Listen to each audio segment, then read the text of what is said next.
मी सुद्धा तुमच्या मुलीसाठी एक चांगलं स्थळ शोधून काढलाय. हा, संपतराव मोठा उद्योगपती माणूस आहे, बिझनेसमॅन उदय शेट्टी. हा हा, त्यांच्या भावाचं स्थळ आलेलं आहे मजनूचं. हा हा मौसम मौसम हा वेलकम बोलवा दे ना. हा हा या येतीलच ते आता.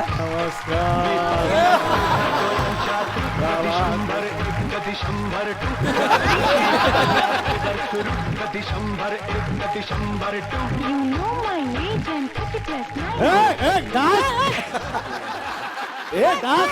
कशाला चालू ठेवता रे? अरे मच्छर घरात घुसतात, तुम्ही दारं उघडी ठेवता. अरे एक मच्छर आहेस ना तो. ओ तो दासने पोरगाय माझा. हा हा म्हणजे तुम्ही डेंग्यूचा डास आहात. मजनू हा जो आहे आमचा, मजनूसाठी आम्ही एक चांगली मुलगी शोधतोय. तुम्हाला सांगतो, इतका सुंदर चित्र काढतो, तुम्ही बघा.